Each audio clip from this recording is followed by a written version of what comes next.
How's it going, everybody? Of course, this is your boy Jason on behalf of the Cow Park Bros and on behalf of my fellow host, Terrence. And I want to take this time out to welcome you to the very first edition of the Cow Park Bros Monologues. Yes, welcome. It's something new we're doing here at the Cow Park Bros to give you more of us and provide more content for you. You got to fill up the social media pages. So here we go. But so basically, what the Cow Park Bros monologues is going to be, it's going to be like the name says, monologues. It's going to be just me or just Terrence posting a video, and it's going to be pretty random. Not going to be a schedule to it. And basically, we're just going to each talk about whatever it is we want to talk about. So um, again, it's not going to be a thing we make a regular schedule for. Like you'd expect this to happen every such day or whatever. No, it's going to be random. Whenever one of us feels like talking about our subject, we're gonna make a video, make some audio for it, and we're gonna post about it on YouTube, IGTV. You'll see the link for it on Twitter and Facebook and whatnot. But that's what it's gonna be. So this is the very first edition featuring me, my monologue. But but anyway, so here we go. But so the first monologue for me this time is gonna be, of course, sports related because you guys know me. And now that we are in September, with it being September the 1st, the big thing for me being a baseball fan is it's the last full month of the regular season in Major League Baseball, which is very important because this means playoff races are getting down to the nitty gritty, the last month of the season. Okay. So, for those of you who don't know, of course, Major League Baseball consists of two different leagues, and each league has three different divisions: the East, the West, and the Central. Okay. So, six different divisions in total. Um, and right now, my personal opinion, I'd say that in there's really only two of those divisions that are really still in contention to be won. And again, this obviously is all opinion, not really anything expert, you know, based or anything, unless you want to consider me an expert, which if you do, great. Thank you. I appreciate you. But just in my opinion, I feel like at this point in the season, a for the playoff divisional races and wild card too, we'll talk about that. But for either one of those, I feel like a team at this point needs to be within at least 5 games of the leader of that division for you to really realistically even have a possible chance of winning that division. I mean, obviously, mathematically, yeah, anything can happen, but realistically, I think 5 games. And here's why. For example, the rest of this month and the 3 games in October, right now, the White Sox, the Chicago White Sox, my favorite team, of course, I believe they have about 28 games left, somewhere around that number. So, so for example, right now they have a 10 game lead over the team in front of them, right? For example, okay. So that means the team behind them has to finish at least 11 games better than the White Sox do in this last month or so for them to win the division and go to the playoffs. So even if that lead was 5, that means the team behind them, the Indians in this case, or Guardians, need to be 5 games better or 10 games better than the White Sox. So let's just say in those 28 games, the White Sox finish 14-14, have a very average, last month, don't do very well.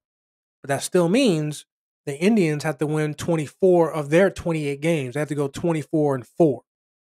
So you see what I mean, basically, is that you not only have to have a good month, but you have to finish so many games better than the team that's in front of you. So that's why I say 5 games at least or closer is realistic. Beyond that, no. So with that in mind, and you may agree, and if you don't, I'd love to hear your opinion. Definitely comment this on wherever social media platform you see this. But with that in mind, essentially, there are only technically 3 divisions right now that actually have a second place team or more that are actually within that 5 games. Right now, that's the American League West, the National League East, and the National League West. So going back to the American League West, right now in the lead for that is the Houston Astros, and they are 4.5 games up on the Oakland A's. Now, and actually it was 5 games this morning, but actually, yeah, I guess either Houston lost earlier or Oakland won. But anyway, I even though they're within that 5 game mark I mentioned, I kind of feel like the Astros are probably going to take hold of that one, just because they are, at least so far, they definitely are the better team, which is representative by their run differential, which basically means that the number of runs they've scored over total that they've scored this season compared to the opponents that they played. So basically, they've scored 172 more runs in the games that they played versus their opponents in those same games. And Oakland's differential is only 67. So, and they're playing mostly the same teams because they're in the same division. So that kind of goes to show you the difference of, okay, they're probably that much better. So even though it's within the 5 games, I think Houston's going to hang on to that. But because it's within the 5 games I mentioned, I had to bring it up. So going over to the two divisions in the National League East. The Braves are first in that division, and they're 2.5 games above the Phillies. Now the Braves themselves have not. They didn't start off very well. They had a losing record for most of the year. They've gotten hot recently, kind of in a little bit of a mediocre last 10 games as of right now, only 5-5. But they're they have a winning record. They're 70-61. Again, 2.5 games up in front of the team in front of them. That one, not so confident about when it comes to the Braves holding on to that division. I think they are overall talent wise better than the Philadelphia Phillies, but there's some player or one player in particular that that's not playing for the Braves because of a season-ending injury. Why I think that maybe he just might be enough to where okay they're good, the Braves are good, but without him they just might be bad enough to where a team like the Phillies can catch them in this 2.5 games left. Um, but with that one, I'm kind of curious to see what's remaining on the schedule for the Braves and whether or not they actually play each other the rest of this year. So I'm kind of pulling it up right now, which is very likely because what the MLB does in the last month of the season, they schedule a lot of divisional games with the intention of ideally whatever division race is going on, you playing each other may affect the outcome of the divisional race. So as I'm scrolling down here, let's see. So I'm looking to see if the Braves and Phillies play each other, and they do. They play each other 3 more games the rest of the year, and they play them on towards the end, the second last series for each one of them on the 28th of September through the 30th. So obviously, those games are happening at a critical time.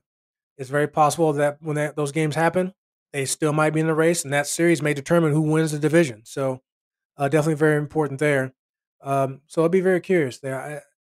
Again, I'm willing to give. I'm not going to make any predictions here.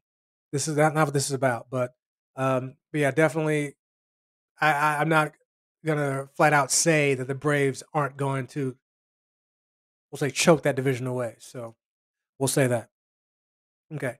Now the other division was the National League West, which right now it's the San Francisco Giants with a narrow lead of a half a game over the Los Angeles Dodgers. Now, this division probably, in my opinion, is the most interesting one of all 6 divisions, just period. Because going into the year, the Dodgers are the defending champions in Major League Baseball, winning the World Series in last year's shortened season due to COVID. And that's not a knock on the Dodgers because everybody else had the same shortened season. So again, they're still the defending champions, and that division was expected. The Dodgers obviously, would be the one of the teams to contend for the division, also with the Padres, who had a great team last year, but the Dodgers just were clearly better. But as of right now, as of September 1st, neither one of them are winning the divisions, the Giants. And the Giants actually had a pretty decent lead for most of the year, which, right now, the Giants are still playing well, but the Dodgers are just killing it. I mentioned run differential earlier when it comes to mentioning the Astros having a run differential of 172. And they actually had the second highest run differential in the Major League Baseball. Well, the Dodgers have number one. They have a run differential of 212. 212.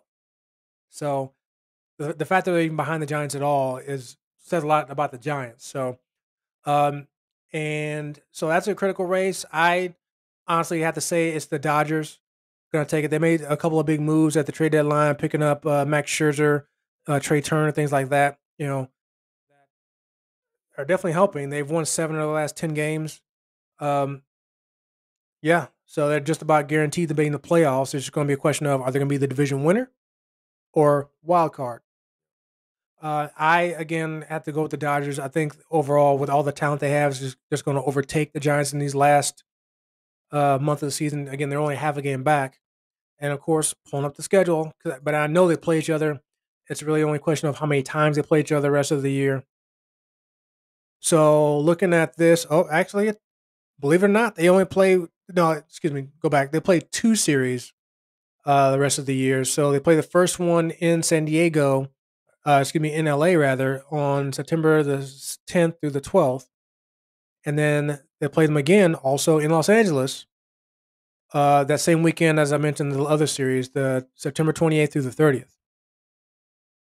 So again, got to give it to the Dodgers. I just think their talent's going to outweigh them. They play some other good teams down the stretch as well, other ones that aren't so great. So I'll get that one to the Dodgers there. So I mentioned those are the divisions. But of course, that's not the only way to get in the playoffs in baseball, as we know now. There's also the wild card. And of course, as some of you may not know, they moved to a two wild card format to where the top two teams with the best two records that didn't win the division, they'll play each other in a wild card game. And then that whoever wins that one wild card game or what have you will go on to play, in the playoffs, an actual series against somebody else. Typically, it'll be the team that had the best record overall in their league, either the National League or American League. So let's go back here to the standings and look at the wild card perspectives. So as of right now in the American League, the unfortunately the New York Yankees are the number one wild card right now, who have a 2-game lead over the number two wild card team, the Boston Red Sox. From a Everyone that knows me knows I've never been a fan of the Yankees. Can't stand them. But for as an overall baseball fandom perspective, it would be pretty cool for the hated Yankees and Red Sox. When I say hated, I mean each other because they're one of the two biggest rivalries in Major League Baseball. For them to have playing one game to determine who's going to get into series part of the playoffs, I think it'd be pretty cool. Probably be a highly rated game. I know I'd watch it for sure. Um, Right now, the Yankees, they're on surprisingly enough, they're on a 4-game losing streak right now. They actually were killing it before that. They actually won 13 games in a row or 12 games in a row, one of the two. So they were doing pretty well. They even beat the White Sox 2 out of 3 games. So, kudos to them for that. But they lost 4 in a row apparently. So, but they still have a 2-game lead over the second place wild card because Boston's lost 3 in a row. So go figure that. But so I mentioned Boston's the second place team for the wild card. Um, but Oakland A's, who I mentioned are only 4.5 games back of the Astros in the division. They're only 1 game back of the Boston for the second wild card spot, and then obviously 3 for the number 1 spot against the Yankees. But keeping that 5-game number in mind that I mentioned, and that potentially it could be less when you're dealing with the wild card because you have multiple teams in play. But keeping with the 5, you have 2 other teams within that 5-game range of the second wild card. Again, I mentioned the A's, but you also have the Mariners 3 games back of the Red Sox in the second wild card, not the first. And also the Blue Jays 4.5 back of that second wild card spot as well. So you have those 3 other teams outside of those top 2 with a chance to win the American League wild card. It's going to be interesting because between the Yankees, Red Sox, and Blue Jays, they're all in the same division. So they're going to play each other a lot between the 3 of them. So that could be really interesting when it comes to, obviously, depending on who wins those games in the series, that's going to dictate who wins, on who wins the wild card. They're not going to be in a race for the division because the Rays in that division have like an 8-game lead. So they got that on lock. They're good. But yeah, that's going to be interesting to see how that plays out. But not to be forgotten, in the American League West, there are 2 teams mentioned are also in the race for that, the A's and the Mariners. So I'm sure they'll play each other as well, and also playing the Astros. So it's going to be very interesting. I'd say probably the next 2 weeks. Maybe not. I'd say the race here for this wild card is probably going to be a lot more interesting when it comes to who's where, who's going to fall out of the race, who's in it, who's closer. Are the Yankees holding on to the top spot? Are the Red Sox going to move up? Or both of them not going to be in it at all? We shall see. National League wild card. So as I just mentioned with the Dodgers, and right now, so the Dodgers, even though they're only a half game back of the division, they're number one when it comes to the wild card spot. As of right now, they are 13 and a half games ahead of the second place team for the wild card, which is the Padres, also in that same division with the Giants and the Dodgers. So since the again the Giants and the Dodgers, they're guaranteed to be in the playoffs. One or the other, one of them's going to win the division. The other one's going to be the first wild card. So there's that. Um, so obviously I can't say which the Dodgers are going to win the wild card for sure because they may be winning the division. But keeping what I was saying before about I'm confident the Dodgers are going to win the division. I'm going to go ahead and say that you're going to, see the Giants in the top spot for the wild card. When it all plays out with the division. Now, when it comes to the second place wild card for the National League, I mentioned the Padres hold on to that right now, but that's only by a matter of not even percentage points because they have the exact same record as the Reds for that second wild card. So technically they're tied, but the Padres have the tiebreaker. And I have to look up and see why they have the tiebreaker exactly. It could be because they have the better division, better record in the league, National League, whatever. But as of right now, Padres hold that second spot, but they're barely hanging on. They've lost one. They've only lost one in a row, but they've been not all that fantastic. So the fact that the fact that they're still in it, to me, honestly, is probably a miracle. They can still turn it around, take over, and grab hold of that wild card spot, but we'll see.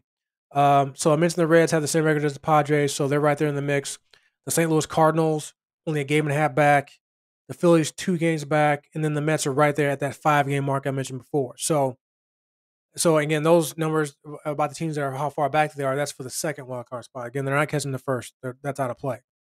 So 1, 2, 3, 4, 5 teams just in play just for that second wild card spot. So yeah, so National League right now for the wild card spot, it's blowing up right now. It's hot and it's active, and I'm ready to go. So, and again, these teams are going to play each other. Some of these teams are going to play each other in the last stages of all this. So it's going to be really interesting. And just like the American League, in 2 weeks, things are going to play out, and it's very possible that we could have this thing all narrowed out and cleared out in 2 weeks. Both of it, both leagues. So yeah, so it's been very interesting. And again, not going to be making any 2021 MLB playoff predictions just yet. But that might be something we talk about on the show in about a month, whenever we get to that point. So keep an eye out for that. And I will make official predictions no matter what, because that's what I do. I put my predictions out there, even if they're wrong, because I ain't afraid to put them out there. That's what I do. But yeah, that's basically the breakdown of my monologue for about the 2021 playoff race in Major League Baseball. Now that we have entered that hot, critical month of September, for any team that wants to make the playoffs and try to get that ring, win that World Series, get that chip.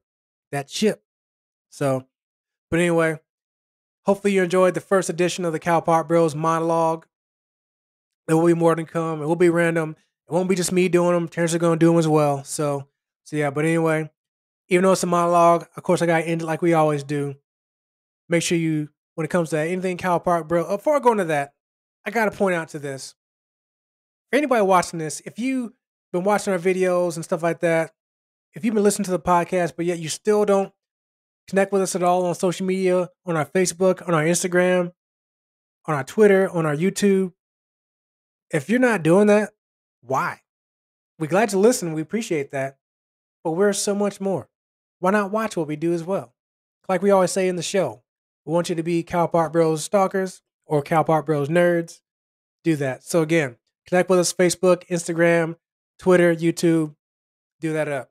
So now we're going to go into the ending. So when it comes to all things Cal Park Bros, make sure you like us, love us, share us, and follow us. Because if you like us, why wouldn't you?